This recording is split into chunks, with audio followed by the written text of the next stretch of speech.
What up? So we're here for our numbers review for the spiritual gumbo. This will be a 35-minute, 25-minute joint.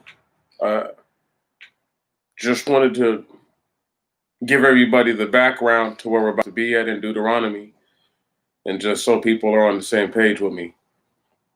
So when we go back to the very first chapter of the book of the Numbers and we look at it, there's pretty much like a numbering, and they do a head count of the 12 tribes outside of Levi, because Levi is not counted. They're never numbered amongst their brothers. So now, to not get complicated, Joseph is Ephraim and Manasseh. To make it simple, when you do the 12 tribes, you minus Joseph and you minus Simeon. For whatever reason, Simeon is not given his own lot of land. So we go into this, and there's 600,000 strong and a couple over. And we go over as to, who are the famous people. And there's a happening. Well, there's several happenings. But if we get to I got to skip to one moment. Where are we at? I want to say like the 7th chapter, 8th chapter. Well, give me one moment. I'm at the 5th chapter right now. But let me stop right here in the 4th and 5th chapter. Okay.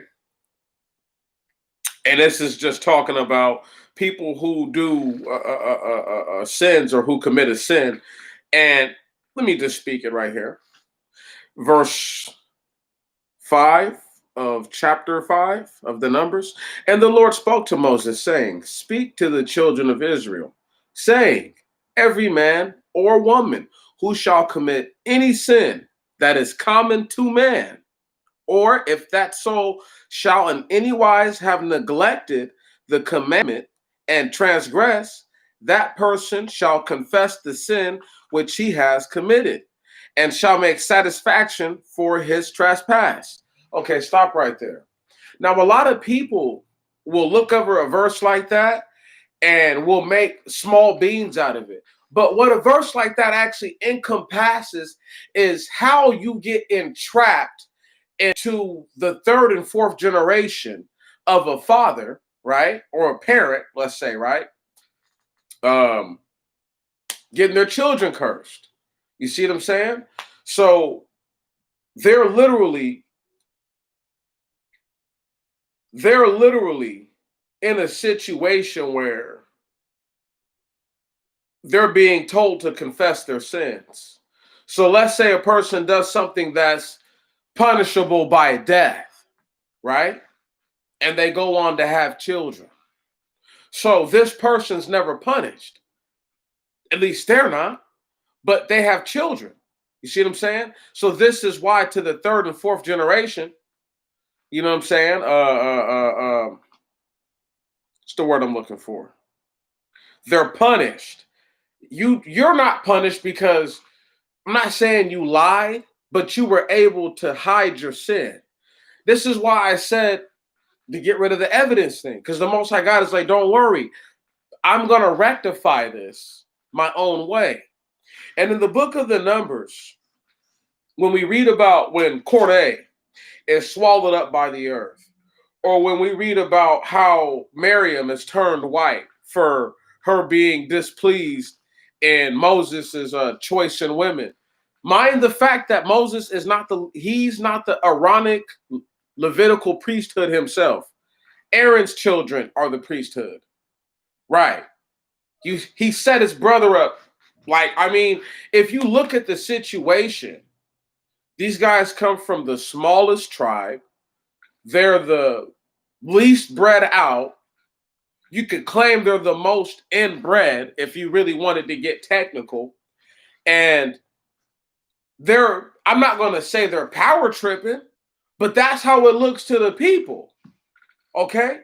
Now, these same people, mind you, and by the way, they wanted to get up out of Egypt, so some of the things that they do and they say and they commit, like when there's no water to drink or there's no food to eat, their actions, it's not that they're just totally inexplicable, because I totally overstand and understand and stand on the ground of being a man, excuse me. I'm susceptible to that.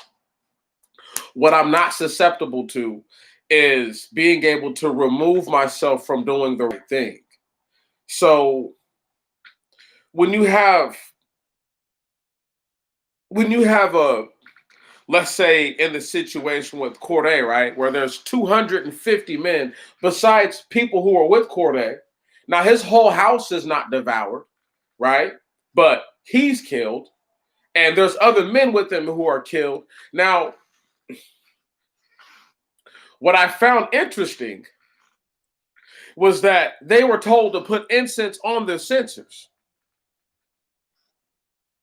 Now, what's funny about this is a showing that not just when you offer strange fire, but when a stranger does it, it's out of bounds. Because most of those guys, see, because Corday was swallowed up, he didn't put his fire on an incense to get burnt alive. See what I'm saying? These are guys from other tribes who may have Canaanitish people or Egyptian people or Syrian people, who the Syrian and the Moabites and the Ammonite people are Hebrews, but they're not the children of Abraham.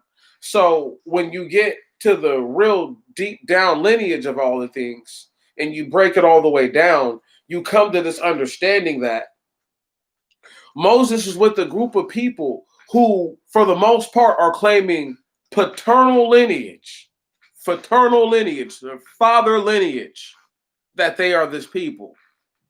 And there are people who, through this father lineage, have mothers who have bred with men who are not of this bloodline. Okay? These people are accepted into the caste because, as you've seen the picture before you come up in here, there's three little three triplet babies. My point being is that when those three babies grow up, they're all going to look the same or very similar. If they all go and have children with women who look to a degree very similar and are of the same genetic structure, no matter what, their children are going to look very similar. Now, when you start to talk about who some of the children will go breed with, and certain people will look a little different, and people will breed back in and breed out and breed in, and it's a constant cycle of who's your father. And these men that they'll become one day are exactly the point of, what's the word I'm looking for? They're the point of what I'm trying to say right now, that there's a group of people who ultimately come from three brothers who all look the same, who are all they're triplets. They have the same genome. Okay. They're what you would call heteros. Oh my goodness. Heterozygote triplets, because they all have a different zygote. A homozygote being, I mean, well, I don't know. These guys are, I don't know if Sim, Kam, and Japheth are totally identical triplets, but I do understand that they're triplets. That can't be argued with. So the fact that they would only look so different is what I'm trying to contend. And their children, when they have these children, okay, and I'm trying to give gravity to the numbers because I need y'all to understand. There's a lot of people who are in this army, or who are, how they have it set up is like this. The people closest to the tabernacle are the purest of blood, right on, and have the most money. But I'm gonna contend those are the pure bloods, or the people purest of blood. And then further out, no matter if you got cake or not, right on, this is where the people are at who are not pure blood, lesser pure blood. And that's just how you have the ranks. Because it's easy for someone to get into their mind, just like when they rush the tabernacle of witness, right? And then the cloud comes over it, and then the plague comes, killing folk. And then, Aaron and Moses have to once again make atonement for them. And this is why when Aaron dies, and this is why now I can get totally up out of this because I've seen enough of it. It's all coming back to me. This is why when Aaron dies, there's a great crying because you guys need to realize Aaron was the people's advocate more than Moses was. And I say that to the degree that Moses loved the people, but Aaron loved the people so much that he sinned for them and made a calf and said some nonsense out the side of his neck back in the Leviticus, like, I put all this stuff into the fire and it just so happened a calf came out. Really, my guy. However, you have this group of people who are all the same, of a continuity. They're only going to look so different. So you have like I said, the pure bloods to the closest to the tabernacle, lesser pure bloods further out. People who were not even Israelites to the furthest outskirts of the camp. We're not even really hearing about that. We're not even hearing about a lot of that. What went down with them. And this is why people need to get the gravity. This is an entire country of people moving at one time. Whenever you think about all the Egyptians, the mixed multitude, whatever, you better keep into your mind that, okay, remember, the Israelites beat people down so bad that Balaam, the Midianite, he's asked to curse the children of Israel. He doesn't. But you know what, though? He gets his poetic justice because he ends up getting killed by the children of Israel. Now, I can't say that would have happened had he not got up on his own, right? And took it upon himself to go with the princes of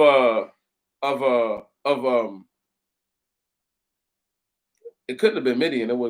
It had to have been Moab, Ammon. Those guys. Pretty sure it's the Ammonites, though. But anyhow, point is this. Balaam, or Balaam as people like to call him, he takes it upon himself to make sure that he doesn't curse the children of Israel, right? Blesses them and says, whatever the consequences are, let that be on my family too.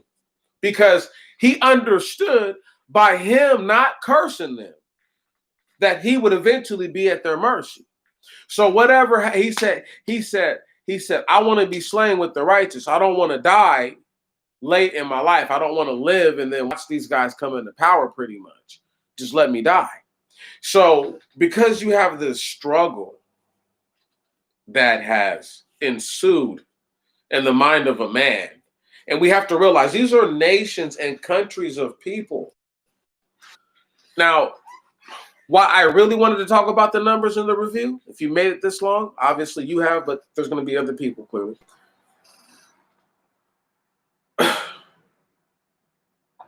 The Israelites, to a degree, are seen as liberators. I need to break this down. This is where America gets it from.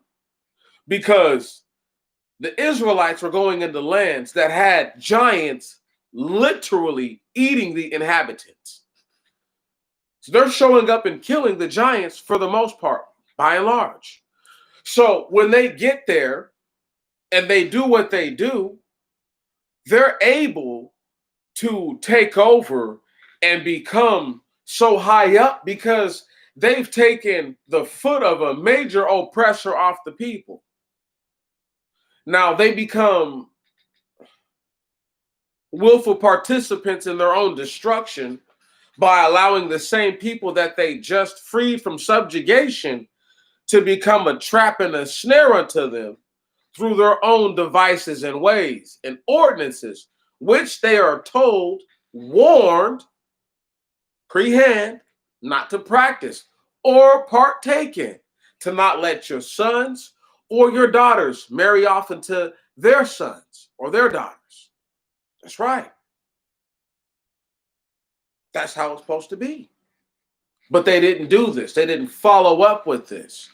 And if you're wondering why I've taken my foot off the pedals, because when I get done with the Deuteronomy, and I haven't read anything in the Deuteronomy, know that I've taken a biblical hiatus. So that way, when I come back to it, I can show the people when I read how I learned the scripture. I'm going to literally, it'll probably only take 2 or 3 sessions to knock down all 32 chapters. You see what I'm saying? And we're literally going to, you guys are going to literally see how I come to my own understanding with all this. I'm not saying that you're going to be able to go back and figure out how I seen everything, because that's not probably what's going to happen. But what you're going to do is have a healthy way of adding to the skills that you already have and increasing them with something that you probably don't readily do when you read the scripture, and being willing to know that you don't know everything is the biggest thing. See, I know I don't know everything, but I go into the situation trying to apply all that I know to the situation. So the advantage I have is that I'm using all that I know, all that I can muster up at that moment at one time. I'll show you, don't worry. As we go down and we get done with this numbers review, let me just pick something up. Let me just really just see something to you. Okay. And just realize that these are black people dealing with other black people. So if you want to know why black people can be so hard to one another, these are black, so-called black people in everybody's mind doing this to other black people. Listen to this. And Moses sent messengers. This is Numbers chapter 20, verse 14. And Moses sent messengers from Kadesh, okay, or Kadesh, to King of Edom, to the king of Edom, saying, thus says thy brother Israel. Stop. That alone should have tempted Esau, should have tempted Edom, the name that Jacob gave his brother, to do the right thing. And if his children really weren't disjointed and really weren't upset about what took place over the birthright, then they would not have done what is about to take place. Listen to this. Now, you guys have to realize, when Jacob and Esau were born, and I'm going to go over this in the greater review in the end after I read the Deuteronomy, do the Deuteronomy review, and then do the whole Pentateuch review. You know, that's going to take days and days, you know, and I'll read some of the stuff to you guys that I have put together for that right now. Well, not right now, but I'll read some of what I have right now later. That little verse right there, and I'm going to keep reading, but that little verse says so much, because you have to understand the relationship. See, this is why if you haven't read all these pages, right, that might not make sense.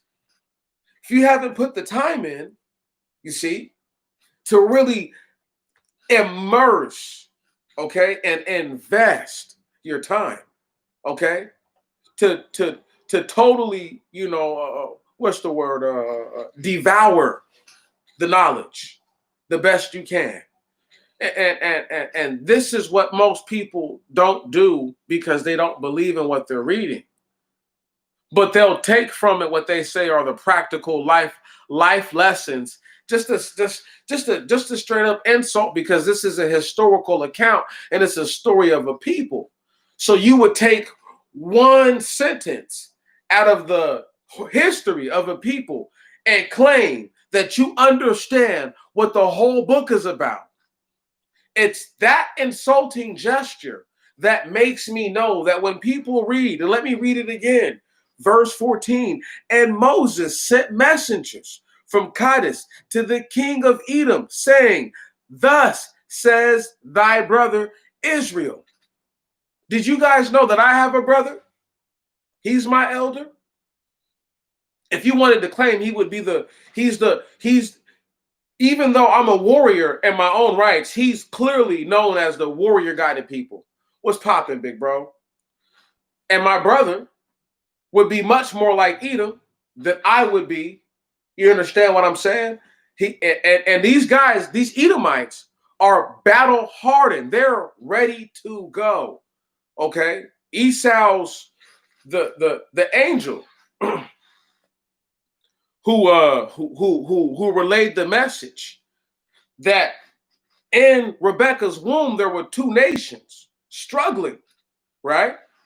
People didn't realize that they were talking about the Israelites, yeah, and the Edomites. Yeah, that's right. And these are the two nations. And the Edomites, the elder, would be the greater warrior. He's the true warrior. And the younger one, he's the simple man, right? So this is why Jacob, not being a follower of his brother as a twin, he's able to be a husbandman and to grow beans and to have lentils to eat as opposed to hunting for meat. So Jacob's diet primarily, unless Esau or unless he felt like hunting, was probably more than likely bread and beans. And it sounds ridiculous, but that's very believable. Now, why this is important is because, once again, Esau gives his birthright away for a bowl of beans because he himself he's not so practical. That one moment in the day of a life of Jacob and Esau gives us so much insight as to the struggle over who was going to have the inheritance. And that was all that was on Jacob's mind. Did anybody pay attention to that? Did anybody really actually put that in their head and say, wow, that's all he was worried about? Right. He had been stewing and brewing over that his whole life. But if you read the passage and really appreciate the scripture for what it's saying, then it delivers to you what you're looking for.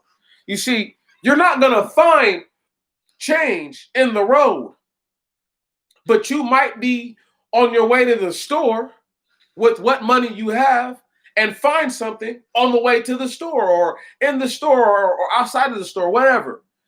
It's just to say that sometimes what you're looking for, you'll find if you keep going where you're supposed to go. All right. And I don't try to force understanding on myself. If I don't get it, y'all, I'm telling y'all, I don't get it. And I read it 20, 30 times sometimes for me to understand if that's what it takes for me if it takes for me to deliver that to y'all, to say that about this one verse is so powerful. That's how powerful the verse is.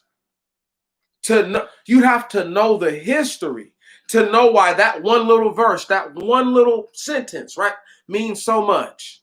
Says my brother, not some stranger, not some sucker, but my brother. And I can't help but to believe that if the Edomites, I know people don't want to hear fairy tale land, but I have to expound what could have been, because the people could have been perfect.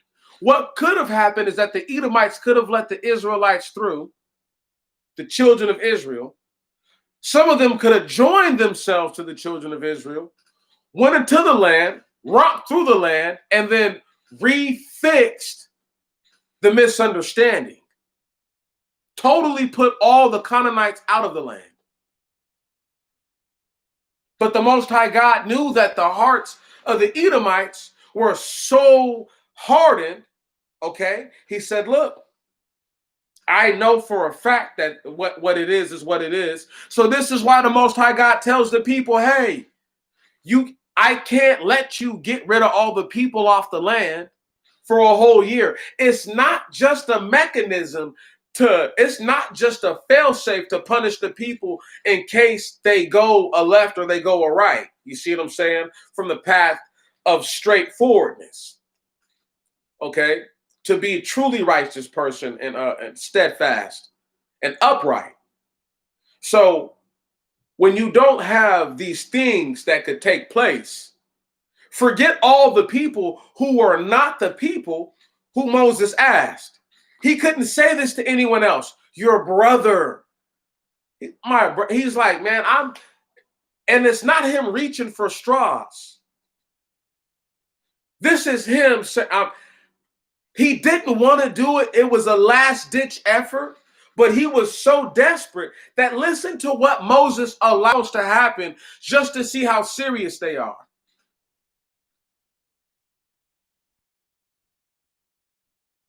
He says, thou knowest all the distress that has come upon us, that has found us.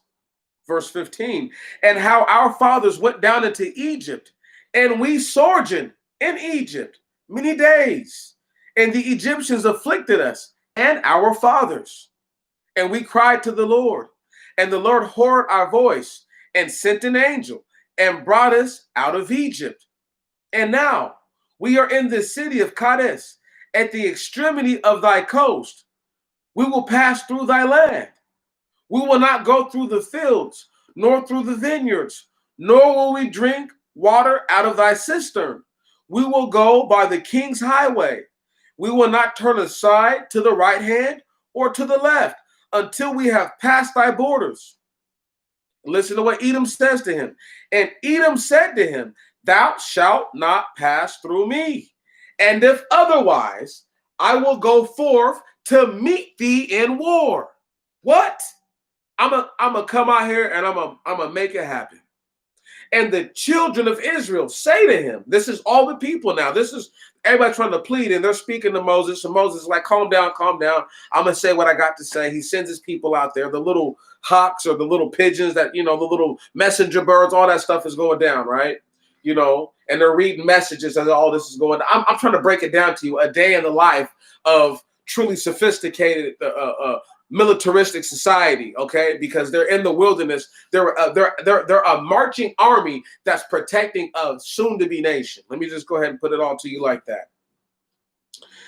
And the children of Israel say to him, we will pass by the mountain, and if I and my cattle drink of thy water, I will pay thee. But it is no matter of importance. We will go by the mountain. Stop right there. They're willing to pay for the water because guess what? Even back then, water's worth something. So the fact that people act like, oh, you have to pay for water. You have to pay for it back then. Get over it. That's how it was. You didn't just get that for free. Do you know what do people know what it takes to have clean water? Do they understand what it takes to have a true irrigation system that is better than the plumbing that you've experienced in America that pushes all the waste back out to sea and only only pulls in the good water from the sea? Come on. Don't want to get too carried away. That's why there's bottom feeders in the ocean now. This is why you're not supposed to eat crabs and stuff like that, because they've been eating people's. Anyway, let me just go ahead and just keep on pushing and keep on reading.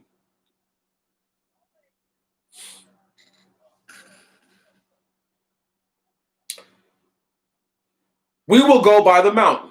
Verse 20. And he said, thou shalt not pass through me. And Edom, this is the nation, went forth to meet him with a great host and a mighty hand. So Edom refused to allow Israel to pass through his borders, and Israel turned away from him, and they departed from Kadesh. And the children of Israel, even the whole congregation, so it's them and all the people with them, came to Mount Or. Because what happened is that Edom pushed out, was like, forget that. Y'all ain't about to be at the extremity of our borders or none of that. You're out of here. Now, was there a fight? No, but just the showing of the teeth made them back all the way down because they didn't want none of them. Do you guys remember how shook Jacob was when he found out that his brother was coming with 300 men? Shook. I think it was 300. But he was all the way shook like a leaf in a tornado, okay? The man was shook. And let me tell you something. He showed that Esau was the greater of the two, in the sense of, it's not just, oh, he has me beat right now, but he's like, I love my brother. I don't want to go toe to toe with this dude. Like, even if I think I could beat him, I love him so much, it's not worth that. But the way he played it out with Esau, even in that moment, was he sent the people he loved the least to the front, and his children he loved the most. And what was ironic about this is that his wives that are through Laban, right? His wives, Rachel and Leah, outside of I want to say it's Zelpha and Bala, right? Or Zilpha and Bala.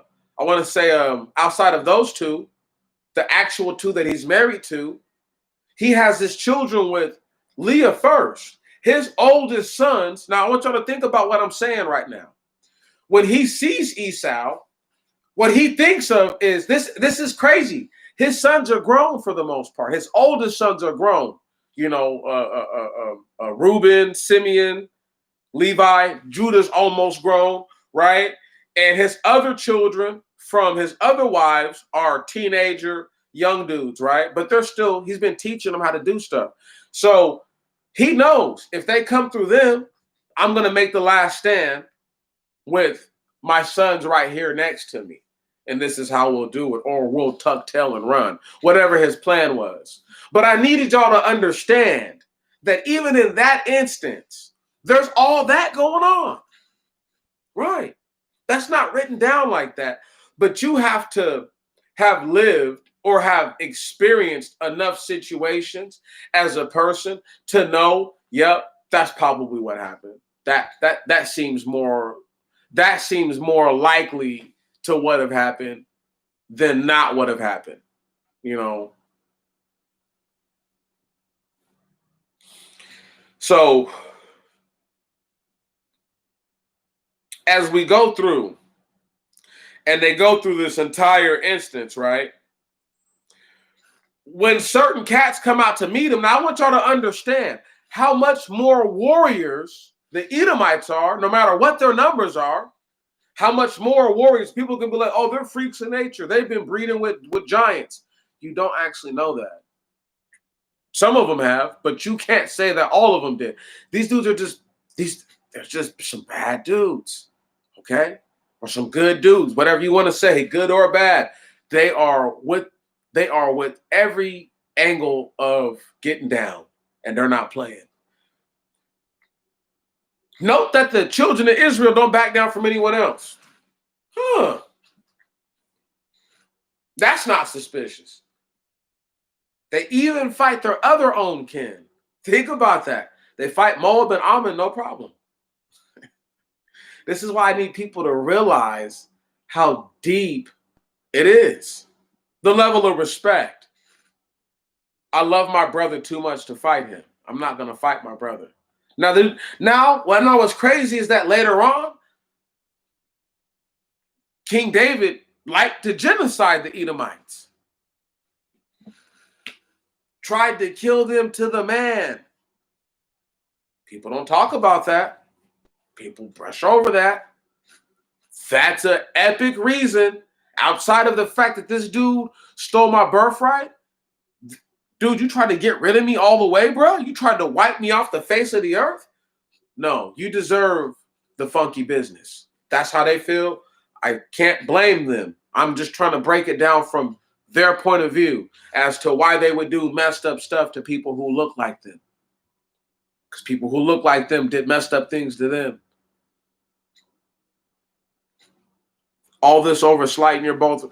He slighted his birthright for a bowl of beans, as opposed to taking the beans from Jacob or being like, you're going to give me a bowl of beans. I'm not doing that. Give me a bowl right now. Right on? That's it. Or I'm taking you out, homie. You going to give me a bowl of beans. I'm not giving you my birthright, sucker. But anyway, Esau's not that hardcore. That his spinal cord is missing a couple of vertebrae somewhere, or they're chipped. You understand what I'm saying? They're damaged. You know, those little spongy pieces, they're not as flexible as they should be. They're way too rigid. You know what I'm talking about? You know, they might not even be there. He might not even be able to function with certain parts of his backbone. So having said that, I could see how Esau fell to the dark side, if you will, because he marries women that are not. He marries women that are of the land. He doesn't marry women that where his mother's from. That's a big deal. So his children, off tops, the Edomites, are Hamido-Shemitic people, meaning that they're Hamitic and Semitic. Where are we at? We ain't even gonna read about Balaam's sorry self. We just gonna boom, go through. Okay, when Aaron, look, check this out. I don't mean to just jump right over some other stuff, right? You know what? No, let me go ahead and hit this up with Balaam real quick. Did anybody check this part right here out? We're at chapter 20, 24 and 25, right? But we're going to really mess with the 24, right? 24, and we're going to get that little part of 25. And it says, and he took up his parable and said, verse 15, Balaam, the son of Beor, says, the man who sees truly says, hearing the oracles of God, receiving knowledge from the Most High, and having seen a vision of God in sleep, and his eyes were opened. I will point to him, but not now. I will bless him, but he draws not near. A star shall rise out of Jacob. A man shall spring out of Israel, and shall crush the princes of Moab, and shall spoil all the sons of Seth. That's all the sons of Seth. And Edom shall be an inheritance, and Esau, his enemy, shall be an inheritance of Israel, and Israel wrought valiantly. And one shall arise out of Jacob, and destroy out of the city him that escapes. And having seen Amalek, he took up his parable and said, Amalek is the first of the nations, yet his seed shall perish. And having seen the Kenite, he took up his parable and said, thy dwelling place is strong, yet thou shouldest know that thou should have put thy nest in a rock. And though Beor should have a skillfully contrived hiding place, the Assyrians shall carry thee away. And he looked upon Og and took up his parable upon him. And took up his parable and said, oh, who shall live when God said, do these things? And one shall come forth from the hands of the Syrians, and shall afflict the sore, and he shall afflict the Hebrews, and they shall perish together.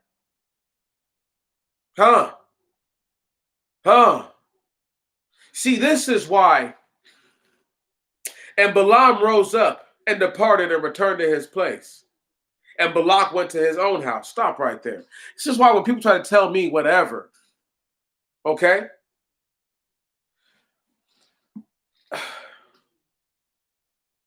I could argue, I could contest, put forth and bode that Ketians or Scythians are the same people. Children of Japheth. Come on. Woo! What? Black people. Come on. Who are they? The Greeks and the Romans. Stop it. It's deep. See, it's bigger than people could ever imagine it to be. And it's little things like that that matter so much. When we hear the scripture, are they hearing anything? Are they seeing that much? Right? And I'm not telling y'all that I'm like Neo in the Matrix where I'm looking at the Bible and I'm seeing binary vision. That's not what's going on. I'm just taking the good time to stand back and read things like this. And Israel, verse 1 of chapter 25, and Israel sojourned in Satin, and the people profaned itself. What? And the people profaned itself by going a whoring after the daughters of Moab. Stop right there. So we can argue that some of the women are doing this, but it's mainly the men. And they called themselves to the sacrifices of their idols. And the people ate of their sacrifices and worshiped their idols. And Israel consecrated themselves to Baal Figor. This is some kind of fallen angel statue, idol. This is how wicked these people are, y'all. They've been saved from the Egyptians. Got the nerve to get in the wilderness and be like, man, when we was in Egypt, man, we was eating good. Sound like niggas on a plantation? No. So this is why when I say getting up out of America would be just as difficult. It has to happen all in one day. It can't be a period of time. It has to be you're either staying or you're going. It has to be that kind of thing because that's how it happened there. You're either staying or you're going. That's it. That's it. We're not having all this wishy-washy. But when you have the people who are going, who want to be wishy-washy, see, this is why I laugh because people say that, that when the plantations ended, the sellouts and the sucker butts left the plantation too. Well, if these are really black people, and they claim that they're Africans, some of these guys in these books, they claim that these guys are Africans, so they most definitely got to be black. Some of these black people sound just like yo. Right, they sound just like it. They sound just like your complaint. But yet you don't want to hear that or capitulate that, hey, you know what? Before the people who were here in this land called America were acting like that, there's a people in a book who acted like that. In a country that is notably far greater than America will ever be. America calls itself the greatest nation to ever be on earth. There's no proof to that. None. It's been a country for not even 400 years. Come on. What? Think about that. Was all those other years they were just in development. You know what I mean? Coming soon. They were like a movie, right? There was like one of these restaurants or a business that you see when they're like coming soon, right? Be here next fall, or in America's case, be here in 150 years, right? So when you read this and you can't relate, they're out of touch. Just think about how out of touch the people are to hear what I'm saying to them, and they can't see the two things lining up. There's something wrong with them, fam. Let me go ahead and just keep it pushing, and because I want to end on this note because it's the thing that I've preached since I first got here, which is strange children. Listen to this. We're just going to jump forward. Verse 6, and behold, a man of the children of Israel came and brought his brother to a Midianitish woman before Moses and before all the congregation of the children of Israel. And they were weeping at the door of tabernacle of witness. So this dude's just brazen. I don't care. I don't care. Brings this chick up in there, right? Like she don't got hair like us. She got that She got that Aboriginal hair because they've been breeding out with these black Gentiles, right? Dudes who crawled up out of Middle Earth with straight hair. But we're not even going to get carried away with all that. I'm trying to break it down to you. Yeah, yeah, just trying to break it down to you because that's how it happens. And so the people is crying, right? Because they're like, oh my goodness, I can't believe he did this, right? And Phinehas, the son of Eleazar, the son of Aaron, the priest, saw it and rose out of the midst of the congregation and took a javelin or a dagger in his hand and went in after the Israelitish man into the chamber and pierced them both through, both the Israelitish man and the woman through her womb. And the plague was stayed from the children of Israel. And those that died in the plague were 24,000 people. And the Lord spoke to Moses, saying, Phinehas, the son of Eleazar, the son of Aaron, the priest, has caused my wrath to cease from the children of Israel when I was exceedingly jealous among them. And I did not consume the children of Israel in my jealousy. He was ready to kill all the people when this dude did that. Like, bro, oh, you're serious? The Most High was like, okay, about to get everybody up out of here. That's why the people were crying, because they were like, it's over. And then out of nowhere, my man, he put on an invisible cape. No cape, no mask, no cape. He just, it's invisible. You can't see it. It's there, but it's not there.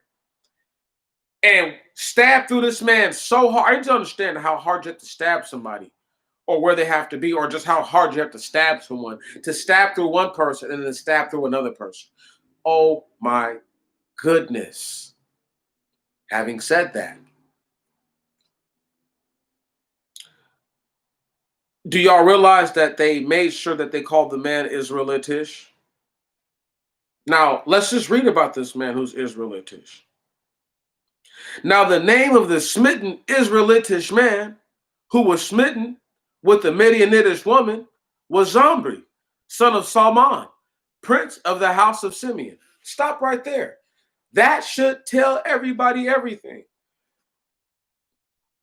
That a guy from the house of Simeon, who knows how many generations displaced, has a son who's not actually full Israelite.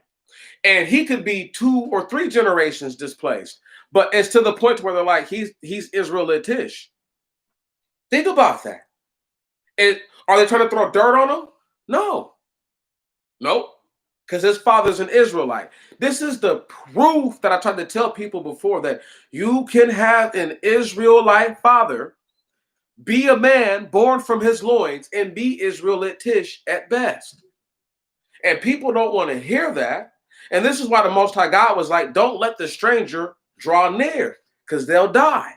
Because how are they supposed to know that the person that their mother or their father bred with has genetics that are so corrupted? The Most High God is like, I'm not letting that into the kingdom. That genome will not make it into the kingdom. I will kill everything off from it. I'll wait for it to die before I let it in. And people don't want to hear that. It's hard for people to fathom that we're living in a world where, once again, living on earth, on this earth, there are groups of people who contest against what I'm reading to you right now, but yet they will tell you that they believe that on this earth, there were characters, there were people, there were humanoids who lived and existed. Some have been extincted through their own causation. Others have been extincted through warfare and attrition. Now, for all of us to still be here means that we're not part of any of those bloodlines. Right. But having said that, that means that all those bloodlines who did exist, they could have bred with people who are in our bloodlines. Oh, that's so deep.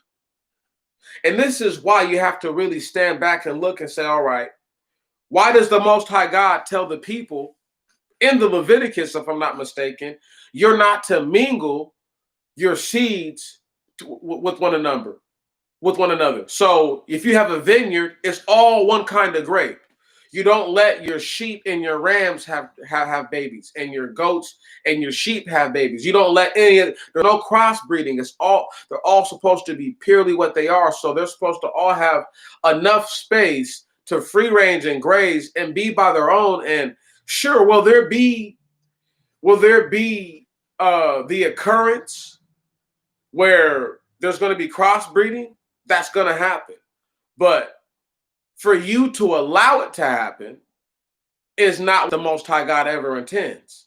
So things like the grapple, right? That's an abomination. They know that, right on? They know that. I don't have to tell y'all that, but they know that. So when we're reading the scripture and we realize that people accuse the Bible of a lot of things, and one of the things that the Bible gets accused of most while we're here, and I'm just talking about what people don't know, the scripture stands up for women more than any other book there is. It doesn't subjugate women. I've never actually read a line where it tells you as a man to tell a woman to know her place or something like that. I never get that understanding. There's supposed to be a level of dignity and respect you give to someone who's living with you, and you're living with them. That's just the way it's supposed to be. So when it's addressed, I want to say in the end of the book of the Numbers, and at another part of the book of the Numbers, where what do you do when a man has only daughters, right? Does she get the inheritance? They're like, yes. And this is the part that supports everything I've been saying the most. Because these daughters ended up having to marry their cousins of the same tribe. People are like, oh, blasphemy, blasphemy. Who were slaves sleeping with on the plantation? You had slaves who were getting all the women pregnant. So who were those people sleeping with? Okay, then. Don't try to make me out the bad guy. I'm just telling you what's written down this is in the book. It said they had to marry their cousins. Right.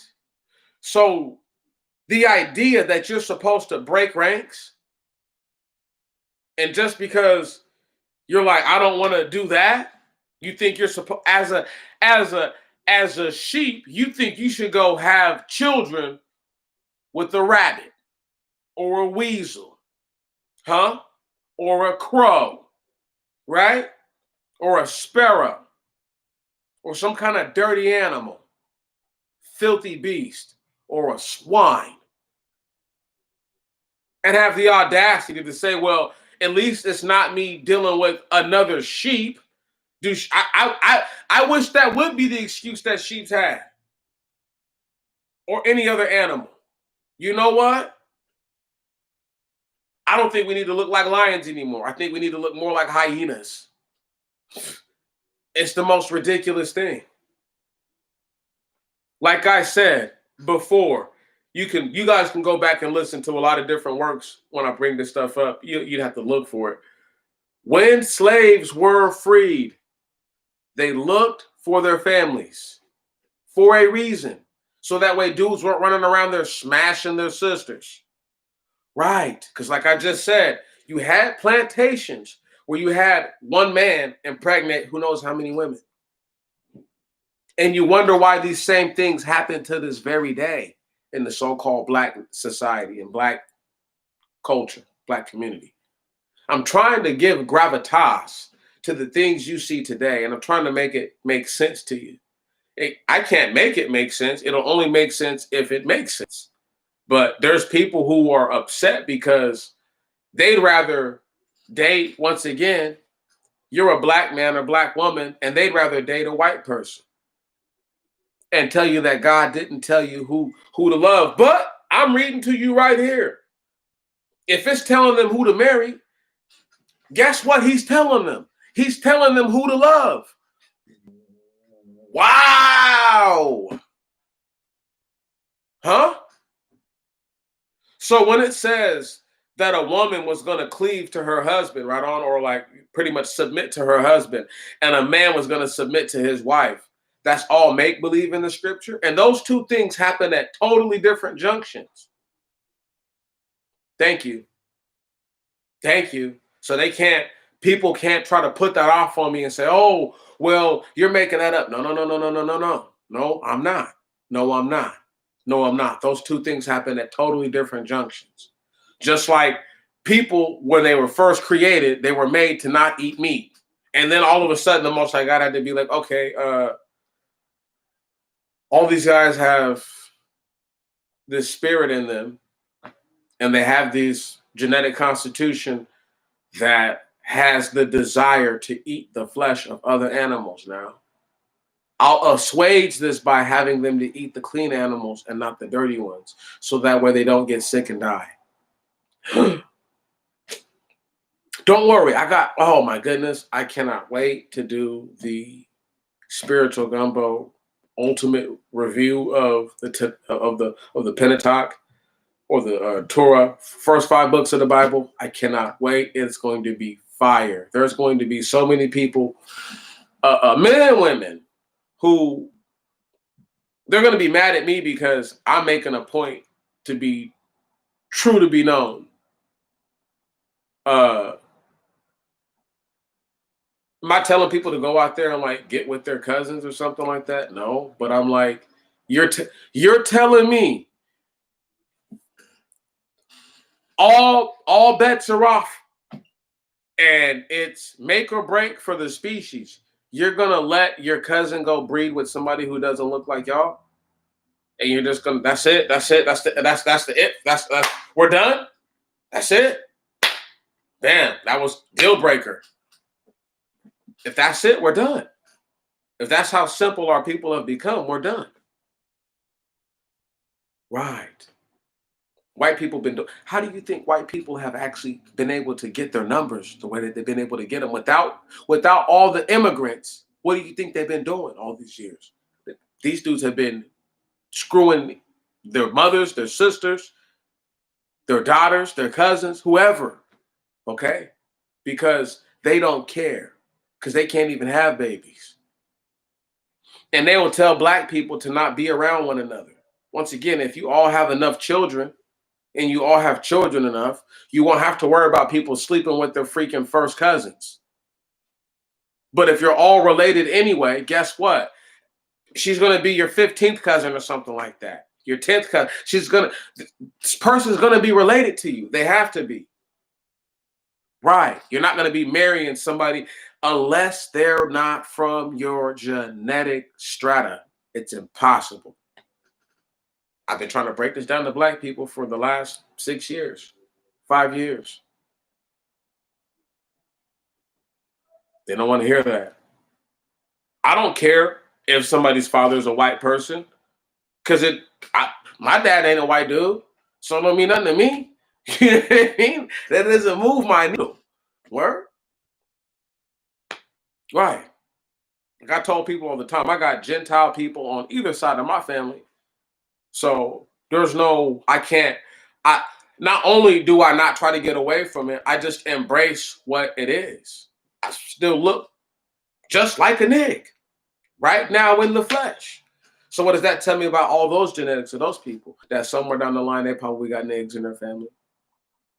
Because you got people who have the same kind of, there's people who have similar stories, but they look way different. Way different. We're not just talking about, a nigga being a little high yellow or even almost white looking. We're talking about like these cats just don't look like black people. They look like a whole nother species of human, and we've all been lumped together to call each other niggas. So we have to eat that. But you can look at them and they look at you and y'all can tell like, man, this dude don't look nothing like me. Does this nigga even grow the little stuff right here? I mean, does he grow it? Does he not? Yeah. Is he just shaving that off, or is he saving that for an occasion, or what? So when people don't even look like you, I mean, like when niggas have like that, like look at my hair right now, right? That's been all beaten up, right? Look, But this stuff is thick.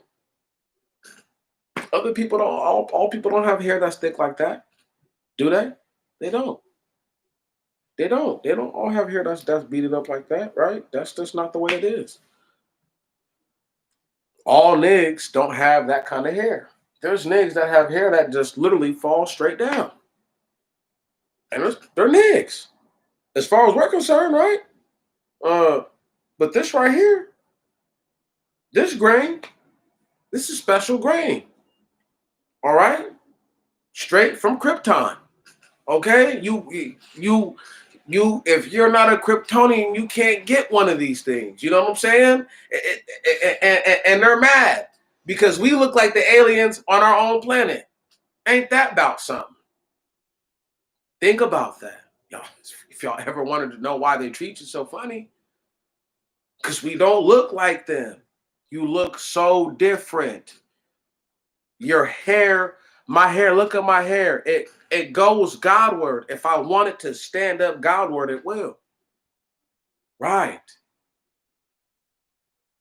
I can work in the sun. It won't kill me.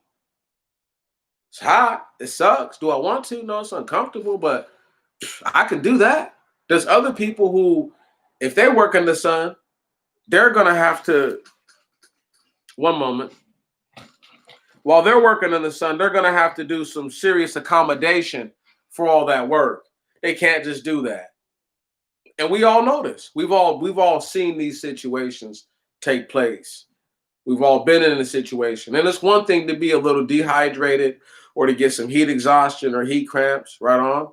Uh, darn sure don't want no heat stroke.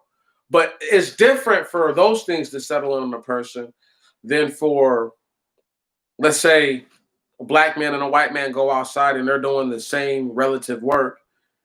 And the white man is like, he's taking a cigarette break every 20 minutes. And the brother don't even smoke cigarettes. So he's not taking cigarette breaks. He's taking water breaks, but he's taking one of those every 30 minutes, 40 minutes.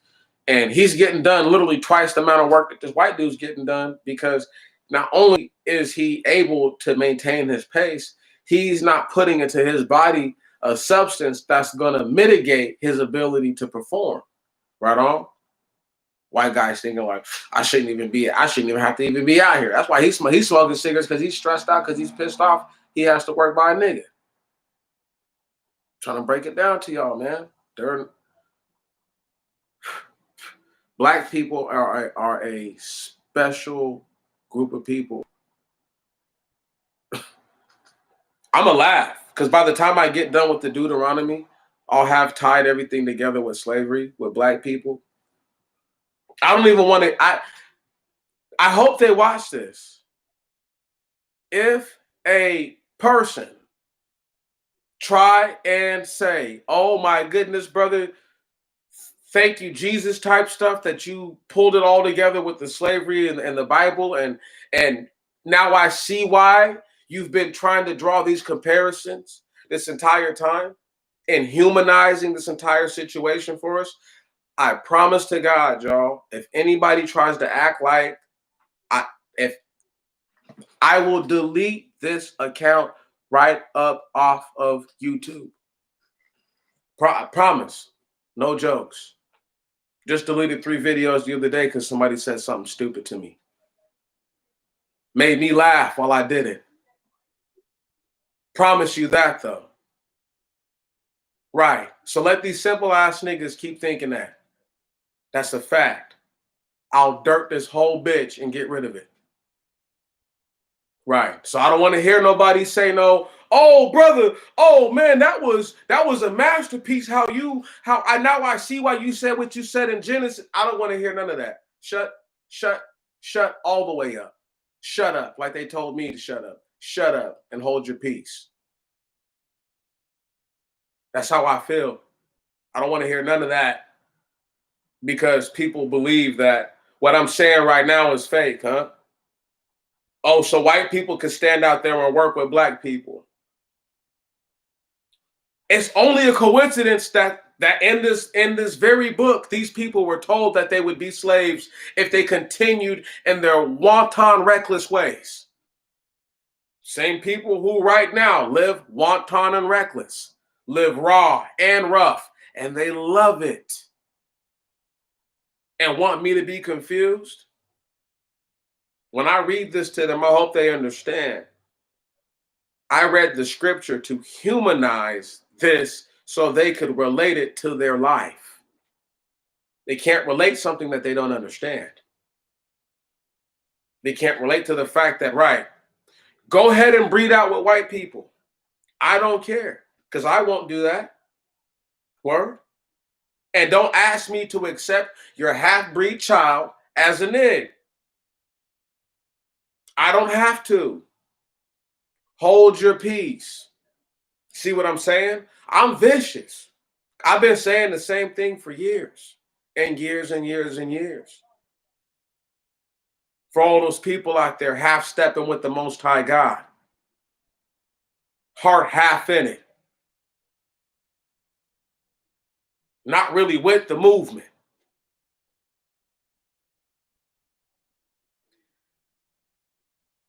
You are not following the laws if you don't do what Abraham did. I don't give a fuck what you don't eat, what you don't drink, what you don't do. It don't matter. It doesn't matter. How? How? Listen. How many people do you think who died in the wilderness were circumcised and uncircumcised? I'll let y'all figure out the math to that.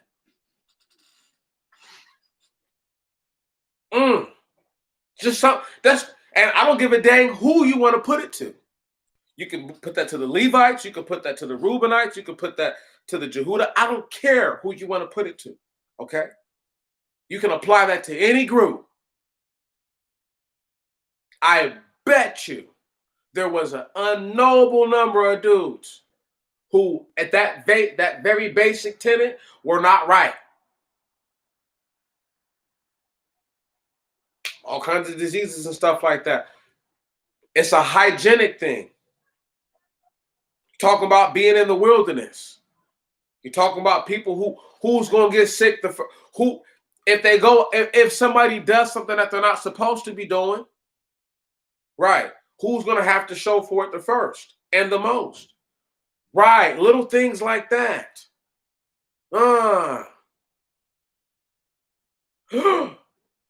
See, nobody thinks about those types of things.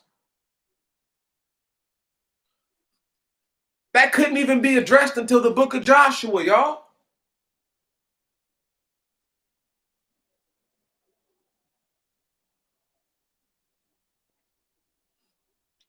Who wants to hear that? Right, all these things happen in conjunction. The Most High God is like, I'm not going to sweat that right now. What I'm going to sweat is getting you guys as close as I can to the promised land. And then we're going to start to really make separation. It's easy. How many people do you really believe didn't keep that most basic tenet of circumcising their children and then turned out to be somebody righteous that we know about? You cannot use Abraham because at age 99, he circumcises himself. He's totally you cannot use him. You cannot use him. Even if you want to say, well, for 89 years he was, I don't care. That doesn't matter. Or 99 years he wasn't. It doesn't matter to me. That doesn't even move the needle. The fact of the matter is that I can gauge the level of respect to the law to a basic tenet like that.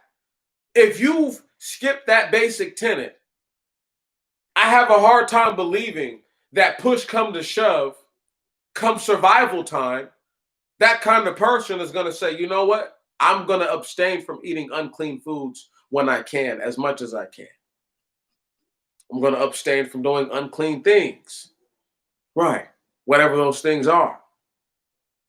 And why people don't think this is important, look at Black society right now.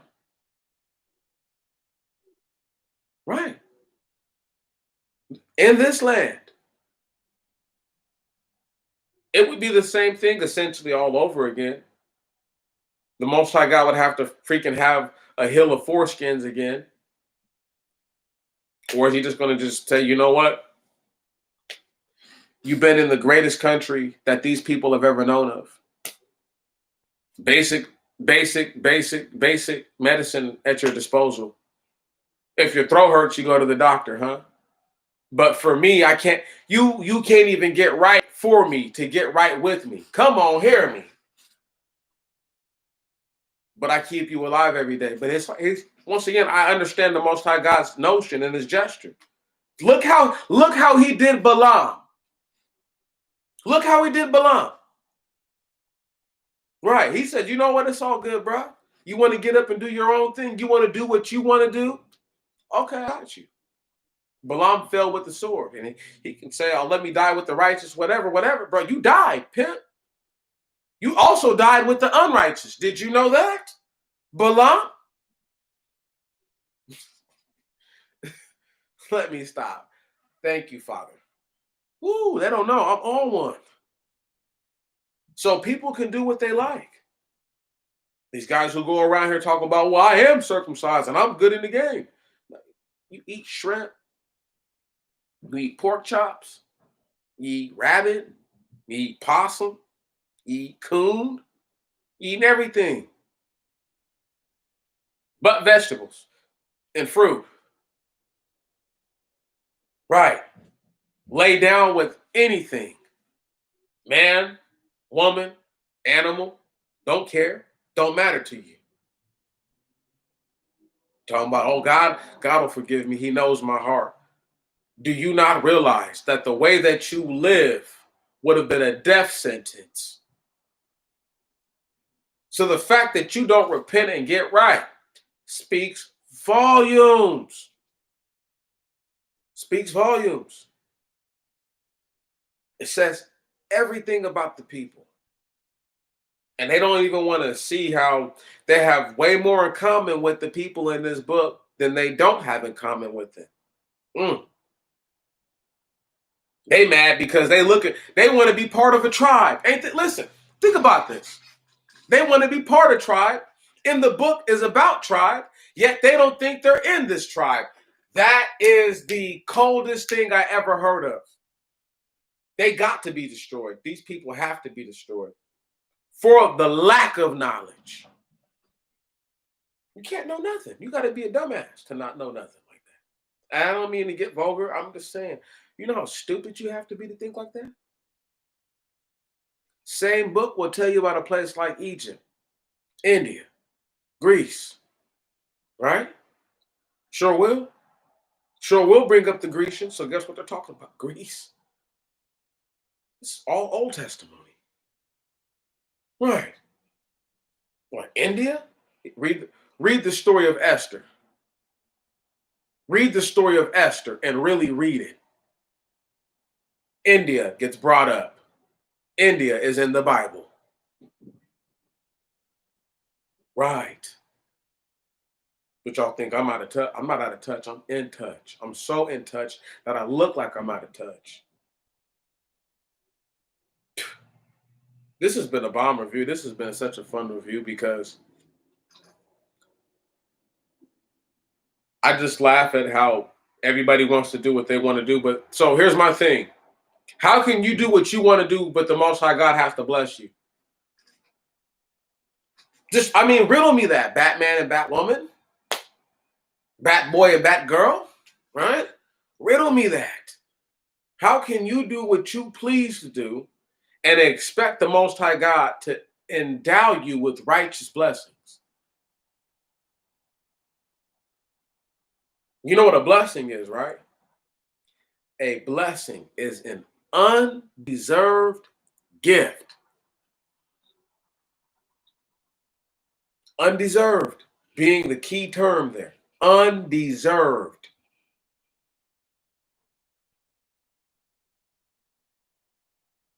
It's a blessing. You don't deserve that. I don't deserve that. We don't deserve that. But here we are. We live, don't we? This is a blessing. It's an undeserved gift. the undeserved gift of life. Because you know, not one of us deserves to live. They can't even they can't even make me think that anymore. I have no power over life, so there is no merit that I can say that one deserves it or not. But justice should be achieved since we do live, since we do feel, since we do believe, and since we do act for or against one another.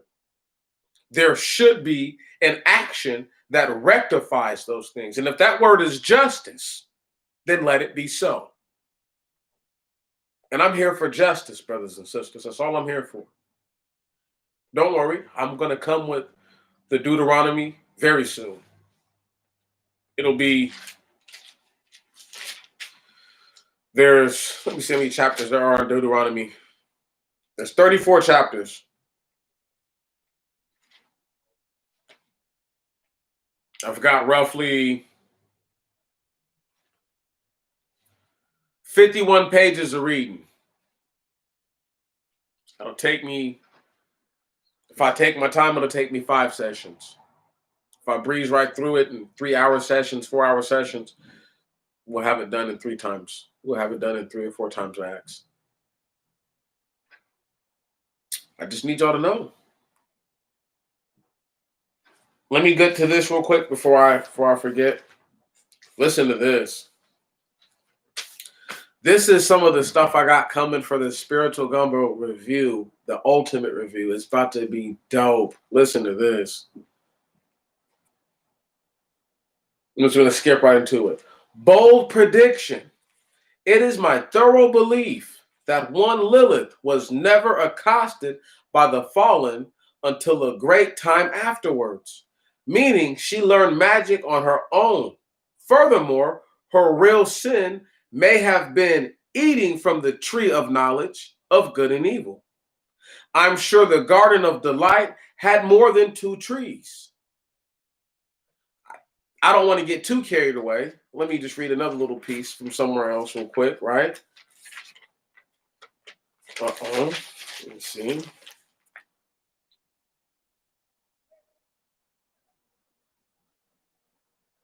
Here we are, bam. Oh my goodness, this is crazy. Okay, we get to Noah and his triplet sons. Oh, I forgot to mention, all of the earth is one mass. Hence why after the flood, about 3 generations, in a great sin of thought, heart, spirit, and soul is committed in the attempt to build up to heaven. Being cautious, the land and people were separated, also to be given different languages, so as to disengage them from any sort of activity. I skip forward.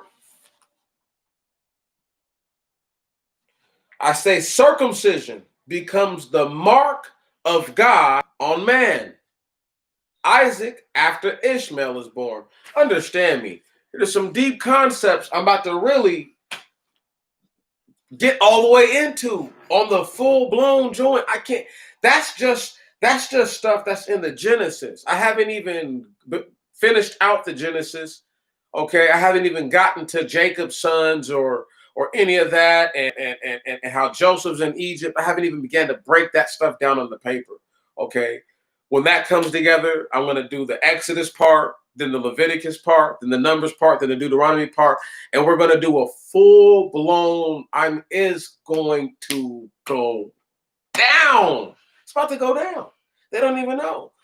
I'm so into the scripture. I don't need. This is it. That's all the company I need right here. Bang, bang, bang.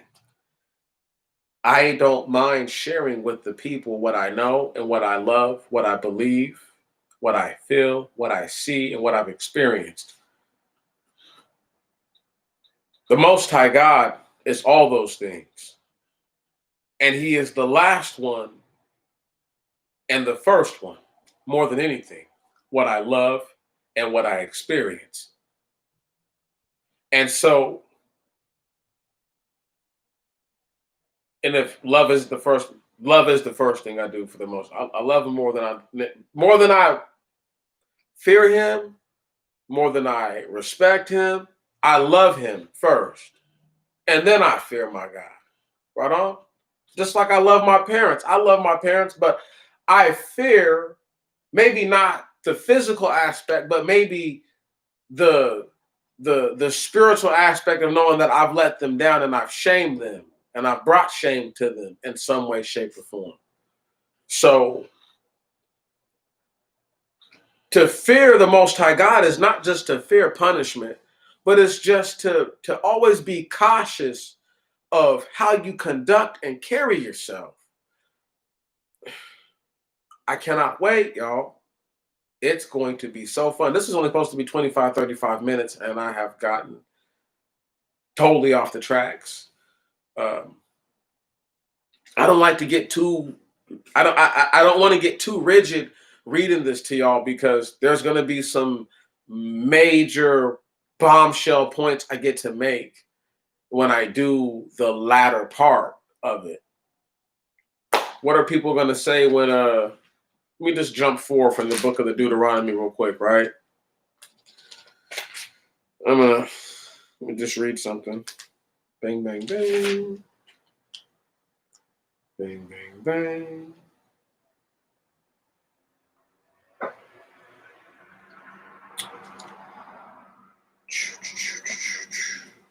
Where are we at, Meech?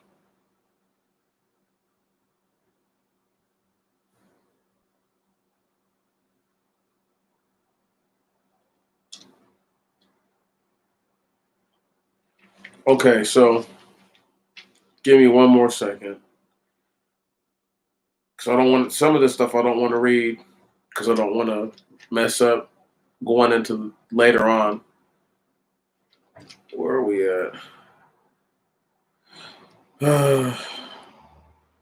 I may have to just let it be. But I'm looking for the stuff about the cankerworm, the mealworm, or the cankerworm, and another kind of worm.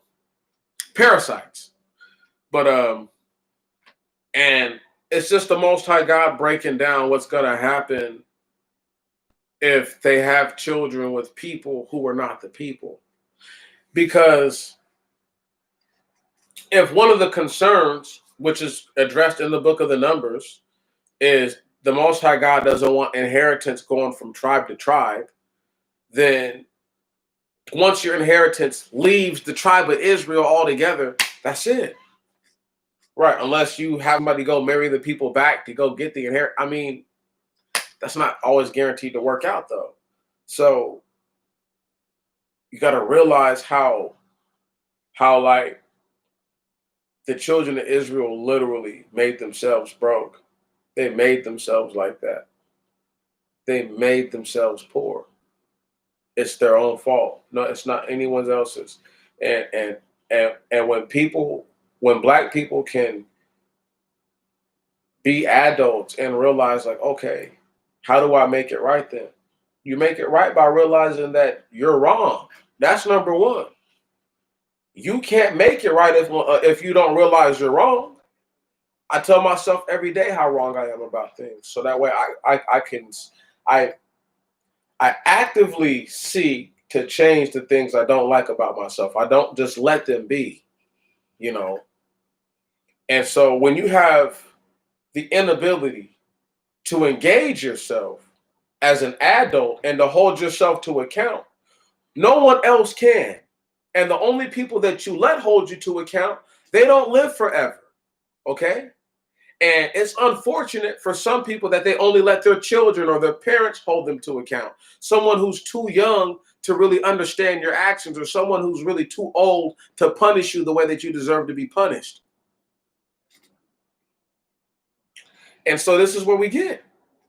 We get these situations where you have grown people who just don't want to admit that, yo, you're wrong. You cannot tell me that the Most High God you can't tell me out of one side of your neck you're a work in progress, and then at the other side of your neck, the Most High God is blessing me. The blessing is to stay alive. But if you're a work in progress, the Most High God is most definitely like angry with you, for sure. There's no way he could be any less angry with me than he was with my ancestors. I have a hard time believing that. I do. I have a very difficult time believing that the Most High God is more forgiving towards me in the information age, as people like to say. There ain't never been so much information so-called spread around. So they claim, so they say. We don't know that. But we'll just take their word for it. And if that's the case, in the information age, you've had more people disengage themselves from the opportunity to get to know self. Okay?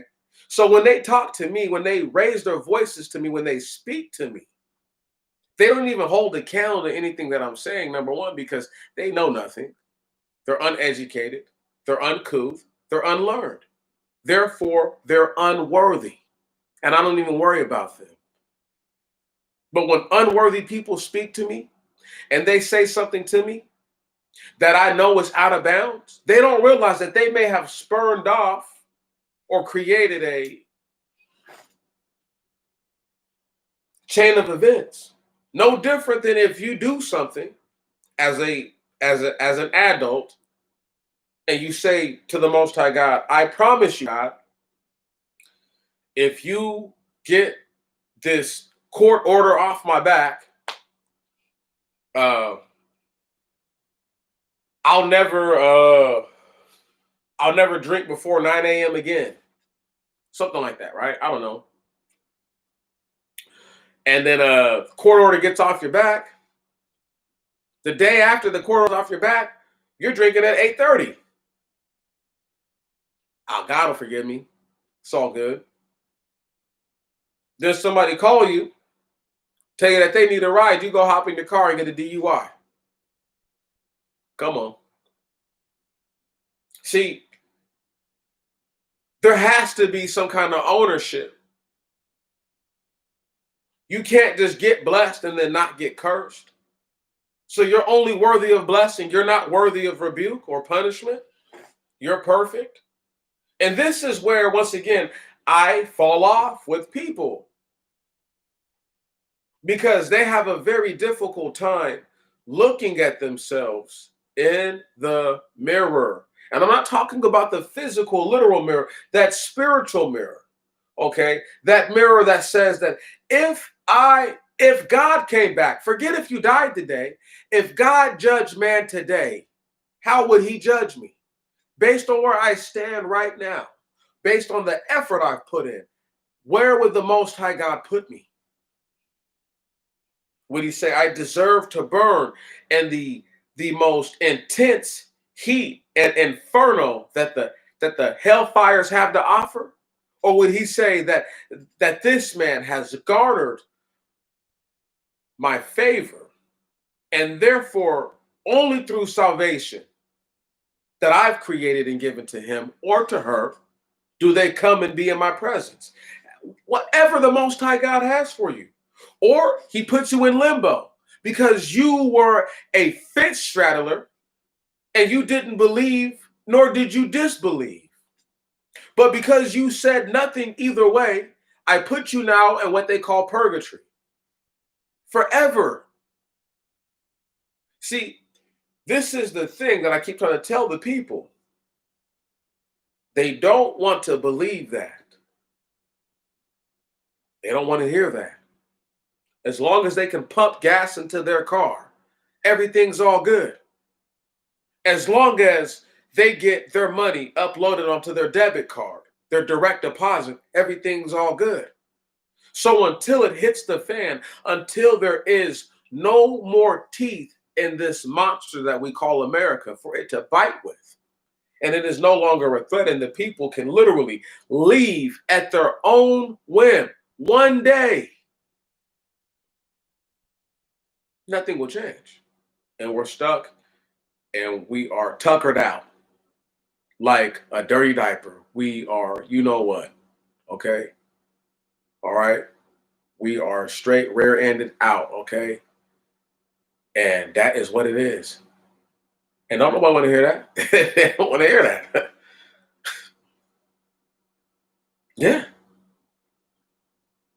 yeah. That's and as I get ready to end this in 2 minutes or 3 minutes or whatever, that's where I'm at, y'all. That's why this Bible thing to me is so serious. I forgive me for getting away from what it is that I know I should be doing. I attempted to help in another avenue, and I found myself doing too much for that cause and not doing enough for the cause that it is that I know that I've been called to do. So forgive me for that. And as we go forward, just know that it'll be a long time before I talk about anything outside of the Bible. It'll be a long time. These people, these guys and these gals, they all know so much. They all know everything. They know so much. So I just want to just fall back and I just want to see how much they really know. We'll see how much they know. Right on. We'll actually see how much they know. And I'm not gonna say anything. I'm not gonna make fun of them, and I'm not gonna. I will not give them a whiff of an idea of what is going on. And for the first time in all the years that I've been doing this, there's going to be a small piece of radio silence that I practice just until the election. After the election, I'll come out of radio silence. And it has nothing to do with who's going to win. It has 0% to do with that. It just has everything to do with I need for that piece of all the stuff to go, and I need to be able to see where all this is going. I need to be able to take a second and I need to be able to say, okay, because I have a pretty good idea what will happen if Biden wins. I have a pretty good idea what happens if Trump continues to be the president. Um, the man didn't look to be in good health. Let me just say that. He looked worse than Reagan. He looked worse than Ronald Reagan did after Ronald Reagan was shot and came from the hospital. And Reagan was never the same after that. Reagan was never the same, and Trump looked worse. So that's just something to think about. I'm about to roll out, y'all. It has been, I love this stuff. I could do this stuff all day, every day. I don't need a cent for it. Once again, I thank Sister Bowser because she looked out for her brother. Got me a nice piece of equipment that I do need to get some work done when I get up out of this apartment to get into a larger abode to do some repairs, and it's going to help me with a couple jobs I want to do. With a few people I know. There's just some very, very beneficial things to this piece of equipment, and it's going to really make life easy. And yeah, I mean, you know, I don't want anything from anybody. You know what I mean? I just don't. I don't want. I don't want y'all to feel like you need to do anything for me. You don't need to do anything for me. Right on. I just want you to just take the time to be patient and to ignore me, right on. If I'm saying something that you just can't stand for a moment, ignore it, skip it. But don't be so unwilling to give me the chance that you bypass the message and then you don't even get the blessing. Right. Undeserved gift that the Most High God then gave me. So I'm giving it to y'all. I didn't deserve it. I don't deserve to understand the scripture. I don't deserve to be able to pick up a Bible and to read the words, because my ancestors couldn't do any of this stuff. They couldn't do any of this. They couldn't even enjoy themselves. They darn sure couldn't sit at a place and let themselves be broadcasted, okay, for the world to see potentially. They couldn't do any of these things. So the fact that I have literacy on my side and I have comprehension on my side and I have faith on my side and I know the Most High God is with me. I know He is. I know people don't want to hear that, but I know the Most High God is with me. And so because I have all those things going for me, I refuse to not do the right thing. My people, we will finish the Deuteronomy in the month of October. We will finish it this month. we will take it down, and I know they don't think I'm nobody special, but it to do what I've done with the Bible takes a lot of patience. That's all I'm going to say. It takes a lot of patience, and I've learned patience that I never had. People who've been watching me for years have got to watch me grow up as a person, like from a younger man to a to a young man still, but to just a more mature young man, and they've literally got to watch the growth. And I'm still immature in my own ways, or just I wouldn't say immature, but just I'm still growing. I'm a true work in progress when I say that. But I'm blessed to know that I'm a work in progress, and that's the blessing. It's not that I'm blessed because I have all these things or whatever. It's a blessing because I know that there's still work to be done. That is the honor of being alive. Can y'all dig that? Do y'all appreciate that? That's the It gets no better than that. That's your blessing. To know that you always have a chance while you breathe to become more in tune and better with the Most High God, with the Creator of all things. That He gave you a mind to achieve that thought. And He gave you a soul to appreciate Him. So that way you could feel appreciation. You could acknowledge what love is. And it wasn't just some sensation that the body felt, okay, from time to time, but something that people thrive to be in. It's a blessing, y'all, to be alive. That's the blessing. That's the blessing. If you can't appreciate that, there is no blessing. Because if you're not blessed because you don't have a house, if you're not blessed because you don't have a car, if you're not blessed because you don't have a job, if you're not blessed because things just aren't going your way, then there's an issue, because you're here right now. You're in the most important moment right now and going forward. You're in the most important moments. There is no moment greater than now. The only moment I could contend was when all life was created, when the concept came to the Most High God's mind to create the heavens and the earth. I could say that moment is the only thing greater than life itself. Was the thought of, I'm going to share this